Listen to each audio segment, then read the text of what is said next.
जय हिंद। स्वागत करता हूँ मैं अपने YouTube चैनल पे। आज मैं आप सभी को बताऊंगा वर्णमाला के बारे में। वर्णमाला यानी अल्फ़ाबेट्स का जो क्वेश्चन बनते हैं रीजनिंग में, उस तरह के क्वेश्चनों पे आज हम चर्चा करेंगे। ठीक है।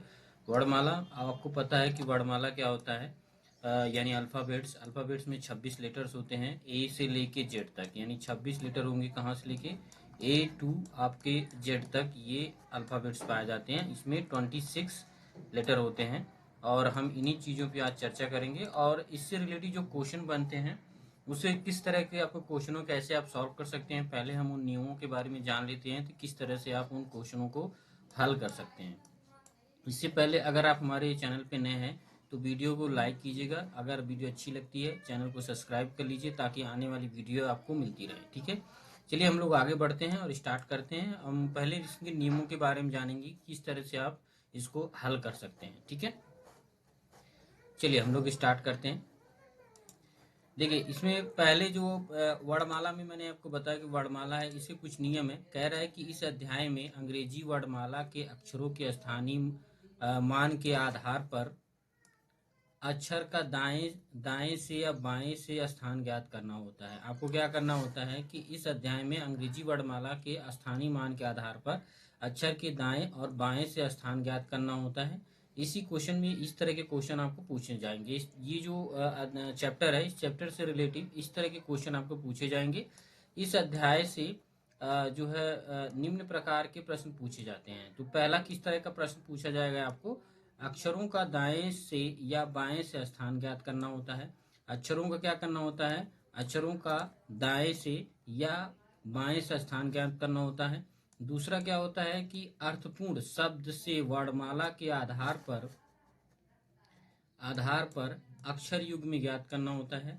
अर्थपूर्ण, आपको अर्थपूर्ण जो है शब्द इसमें से वर्णमाला के आधार पे आपको ज्ञात करना होता है कि कौन सा जो है वर्ड सही बनेगा। इसका आपको इसके अर्थपूर्ण आधार से वर्णमाला ज्ञात करना होता है। ठीक है।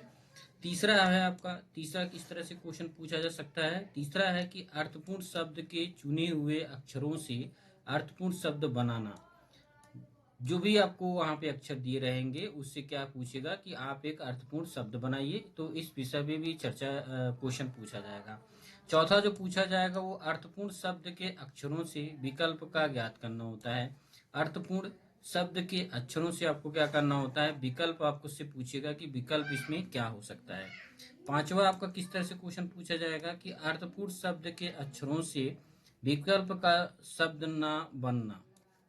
जैसे यहाँ पे शब्द का बनना है उसी तरह से विकल्प का शब्द ना बनना, इस तरह के भी क्वेश्चन पूछे जाएंगे।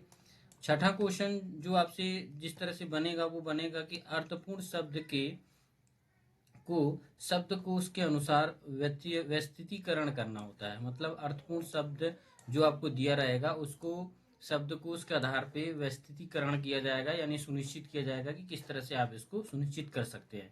तो ये जो है 6 तरह के आपके क्वेश्चन पूछे जाएंगे। यहाँ पे आप लोग देख सकते हैं 6 टाइप के आपके यहाँ पे क्वेश्चन पूछे जाएंगे।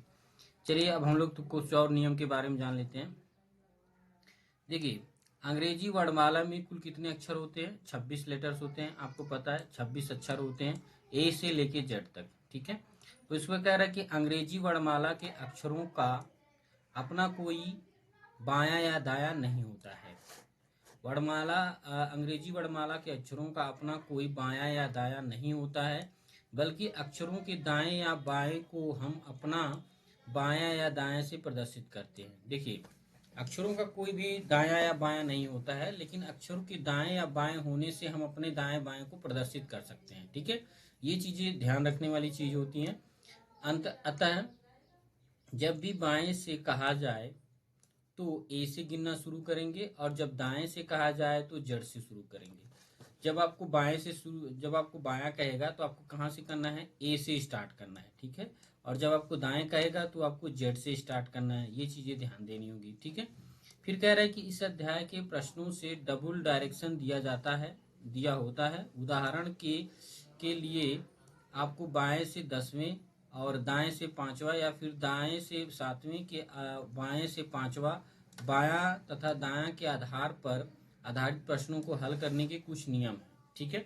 जैसे बायां से दायां, फिर दाएं से बायां, फिर बायां से दायां, इस तरह से आपके क्वेश्चन यहाँ पे दिया गया है। उसमें स्थान आपको दिया जाएगा जैसे बाएं से 10वां तथा दाएं से 5वां, यहाँ पे दो चीज दिया गया है, बाएं से 10वां तथा दाएं से 5वां। उसी तरह से दाएं से 7वां तथा बाएं से 5वां। ये बायां दायां आपको ध्यान देना है, वो आपको ए और बी के, ये जो ए और जेड के आधार पे आपको ध्यान देना है, ठीक है। तो इसके कुछ नियम है, इस नियम को हम लोग ध्यान देते हैं। जैसे अगर आपसे पूछे कि बायां प्लस बायां, आपको क्वेश्चन पूछे कि बायां प्लस बायां, तो क्या होगा, आपको माइनस कर देना है, घटा देना है, ठीक है। ये कुछ सूत्र यहाँ पे दिए गए हैं, कुछ सूत्र बनाया गया है, यानी बायां प्लस बायां करेंगे तो आपका माइनस आएगा। दूसरा जो नियम दिया है, बायां प्लस दायां करेंगे तो आपका प्लस हो जाएगा। उसी तरह से दिया है दायां प्लस दायां, तो ये भी क्या होगा, माइनस होगा। और सेम चौथा आपका इसी तरह से दिया है दायां प्लस बायां, तो आपका क्या हो जाएगा, प्लस होगा।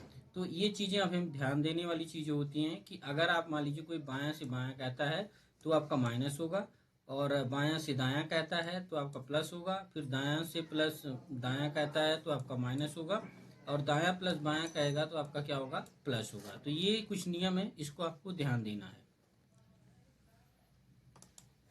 चलिए चौथा देख रहे हैं, नोट हम लोग देख लेते हैं। अगर दोनों डायरेक्शन एक ही हो, जैसे दाएं से 10वें तथा दाएं से 5वें, या बाएं से 10वें या बाएं से 5वां हो, तो हम दोनों पोजीशन को आपस में घटा देते हैं। जैसे 10 माइनस 10 बराबर कितना हो गया, 5। तथा दोनों डायरेक्शन भिन्न भिन्न, अर्थात दाएं से 10वें तथा बाएं से 5वें स्थान पे 10वें स्थान पे दाएं 5वें हो, तो हम दोनों पोजीशन को नंबर के आस में जोड़ देते हैं, ठीक है। जैसे यहाँ पे दिया गया है 10 प्लस 10, यानी जैसे बाएं से 10वां और बाएं से 5वां आपका होगा, तो आपका क्या होगा, यहाँ पे 10 प्लस 10 यानी 15 हो गया। अतः पोजीशन नंबर को घटाने पर जोड़ने के बाद प्रश्न से डायरेक्शन के नियम के तरफ से गिना जाता है। ये चीजें आपको ध्यान देनी है, ठीक है। अब हम लोग 5वां देखते हैं, जो है आगे कुछ नियम है उसके बारे में चर्चा कर लेते हैं। जैसे कोई भी वर्णमाला अगर आपको याद नहीं हो रहा है, क्योंकि आपको वर्णमाला वैसे भी याद कर लेनी है कि ABCD में जो है, जो आपका अल्फाबेट्स है, ठीक है, वो 26 लेटर, आखिर कौन सा लेटर कौन से स्थान पे आता है, इस चीज को हमें ध्यान देने वाली काफी इंपॉर्टेंट होती है। अगर आप इस चीज को ध्यान दे देते हैं तो आसानी से चीजों को समझ जाते हैं। देखिए वर्णमाला में ABCD ये आपको ज्ञात रहता था, ई तक का पोजीशन आपको हमेशा याद रहेगा। जैसे ABCD 4 हो गया, ई तक आपको 5वां स्थान हो गया, ठीक है। जी हो गया आपका, जी का पोजीशन याद रखना आसान है, क्योंकि G7 एक अंतर्राष्ट्रीय संगठन है, यानी G7 7वें स्थान पे होता है। उसी तरह T20 का भी आपको याद हो जाएगा, टी जो है 20वें स्थान पे होता है, ठीक है। तो अंग्रेजी वर्णमाला की विपरीत अक्षरों का योग हमेशा 27 होता है। कभी भी अंग्रेजी वर्णमाला की विपरीत अक्षरों का योग जब आप करेंगे तो आपका क्या होगा, वो योग 27 होगा। अंग्रेजी वर्णमाला के कोई भी दो अक्षर जिसका वर्णमाला अनुसार मान का योगफल क्या होगा, 27 होगा। आप एक दूसरे के विपरीत मानों को जब जोड़ेंगे ना, तो उसका योग कितना होगा, 27 ही होगा। ये चीजें आपको ध्यान देनी होगी। छठवां हम लोग देख लेते हैं। देखिए यहाँ पे दिया गया है, अंग्रेजी वर्णमाला के प्रत्येक अक्षर के विपरीत अक्षर को आसानी से ज्ञात करने का ट्रिक क्या है। तो ए आपका एजेंट क्या होगा, बी, यानी सी इसका अपोजिट क्या होगा, एक्स, ई का अपोजिट वी हो गया, ठीक है, जी टी, उसके बाद आई आर, उसके बाद के पी, फिर उसके बाद एम एन, ये इसके अपोजिट होंगे। उसी तरह से यहाँ पे देखेंगे दूसरा बी वाई, ठीक है, बाय हो गया, डी डब्ल्यू, उसके बाद आपका एफ यू, ए इसके अपोजिट होंगे, उफ, एच एस और जे क्यू, फिर एल और ओ, ये इसके अपोजिट होंगे। यहाँ पे देखो अपोजिट हमने बताया है कि ए का अपोजिट जेड हो गया, सी का अपोजिट एक्स हो गया, ई का अपोजिट वी हो गया, जी का अपोजिट टी हो गया। तो ये इसके अपोजिट हैं, ये चीज हमें ध्यान देने वाली जरूरी है। चलिए यहाँ पे देखिए अब इनको हम लोग जोड़ते हैं। जैसे ए का 1 हो गया और जेड का 26 हो गया, इनको जोड़ेंगे तो 27 हो गया। उसी तरह से इनके सभी क्रमों का जब आप जोड़ेंगे ना, तो ये यहाँ पे देखिए सबका अलग अलग दिया गया है। जैसे बी का दूसरा, सी का तीसरा, डी का चौथा, उसके बाद ई का 5वां, एफ का 6वां, तो इस तरह से दिया गया है। अब जब इनको जोड़ेंगे आप तो कितना होगा, 27 होगा। ये चीज आप ध्यान देना, हर किसी का मान यहाँ पे आपको 27 आएगा। तो ये मान क्या होगा आपका, 27 आएगा।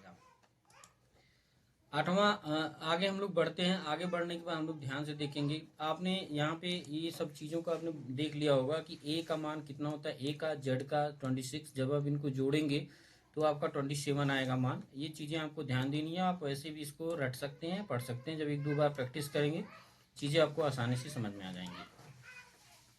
अब देखो, अंग्रेजी वर्णमाला के 2 भाग में 13-13 अक्षरों में बांट दिया जाता है, अर्थात ए से लेके एम को पूर्वार्ध तथा प्रथम अर्धांश पहला स्टेप कहा जाता है, और दूसरा एन से लेके जेड को उत्तरार्ध यानी द्वितीय अर्धांश कहा जाता है। तो अंग्रेजी वर्णमाला में आपको आप देखेंगे ए से लेके एम तक 13 तक आपको जोड़ा अलग किया गया, और एन से लेके जेड तक आपको अलग किया गया है। यहाँ पे इसको अलग अलग किया गया है, ठीक है। इसमें ई को हम लोग 5वां कहते हैं, जेड को 10वां, और ओ को 15वां, टी को 20वां, और वाई को हम लोग 25वां कहते हैं। इस तरह से आप इसको ज्ञात कर सकते हैं, आसानी से आप इसको याद कर सकते हैं। अब वीडियो को यहाँ पे पॉज करके भी देख सकते हैं कि आप किस तरह से यहाँ पे बताया गया है। आगे बढ़ते हैं। इसके देखिए, ए और जेड को एजेंट से सूचित किया जाता है, जहाँ ए का अपोजिट क्या होता है, जेड होता है, ए जेड। बी और वाई को हम लोग सूचित करते हैं, बी का अपोजिट क्या होता है, वाई, यानी वाई से हम लोग इसको प्रदर्शित करते हैं। सी को सी एक्स को सूचित किया जाता है, सी अपोजिट कितना होता है, एक्स होता है। डी का अपोजिट डब्ल्यू होता है, और ई का वी होता है, एल का ओ होता है, लव। इस तरह से अब इसके अपोजिटों के बारे में आपको मैंने बताया है कि हर किसी का अपोजिट कौन कौन सा होता है, ठीक है। यहाँ पे देखिए, यू का अपोजिट क्या हो गया, एफ हो गया, जी का अपोजिट टी हो गया, एच का अपोजिट एस हो गया, ठीक है। उसी तरह से आप देखेंगे तो यहाँ पे आई का अपोजिट आर हो गया, के का अपोजिट पी हो गया, एम का अपोजिट एन हो गया। तो इस तरह से इनके अपोजिट होते हैं। आप वीडियो पॉज करके भी देख सकते हैं, हर किसी का क्या होता है अपोजिट, कौन कौन से वर्ड्स होते हैं, इसको ध्यान देना होता है। अब हम कुछ क्वेश्चनों पे चर्चा कर लेते हैं कि क्वेश्चन कौन कौन से बन सकते हैं। जैसे यहाँ पे एक दिया है कि अंग्रेजी वर्णमाला में बाईं छोर से 18वें अक्षर के बाईं ओर 10वां अक्षर कौन सा होगा।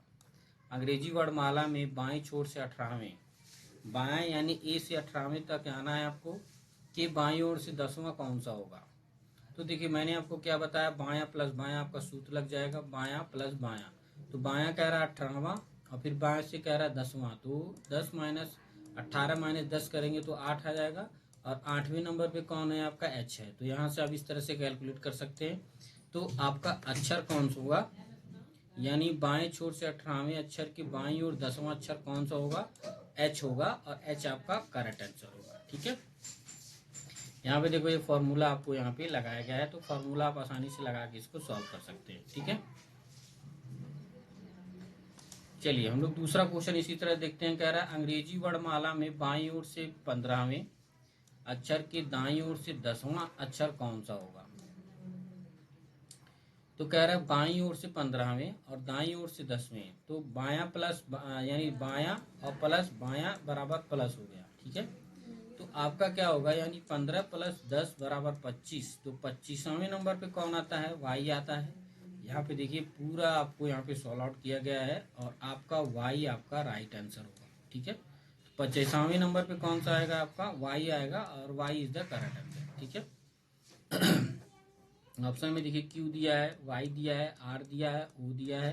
तो उत्तर क्या हो जाएगा आपका, बी नंबर, यानी वाई आपका करेक्ट आंसर होगा। तीसरा दिया अंग्रेजी वर्णमाला में दाईं छोर से 15वें अक्षर के दाईं ओर से 5वां अक्षर कौन सा होगा, यानी दाईं छोर से 15वें और दाईं ओर से। तो आपको क्या करना है, दायां प्लस दायां बराबर क्या होता है, माइनस होता है। आपको घटा देना है, 15 माइनस 7 बराबर 8 हो गया, और 8वें नंबर पे कौन आता है। तो आपको ये ध्यान देना है कि आपको इधर से काउंट करना भी, ठीक है।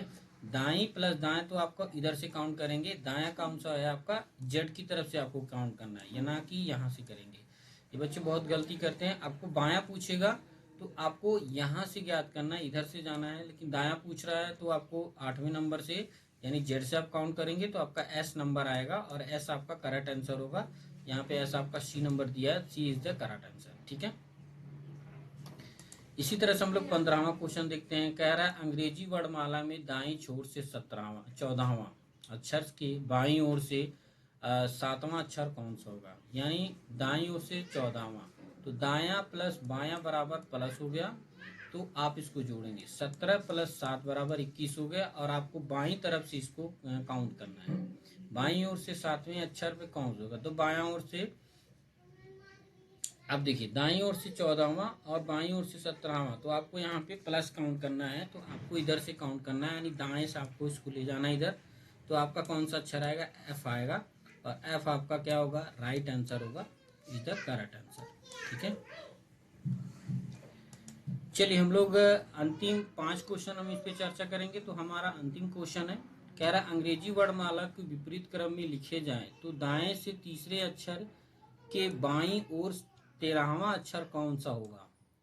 अंग्रेजी वर्णमाला को विपरीत क्रम में लिखा जाए तो दाएं से तीसरे अक्षर के बाएं ओर 13वां अक्षर कौन सा होगा?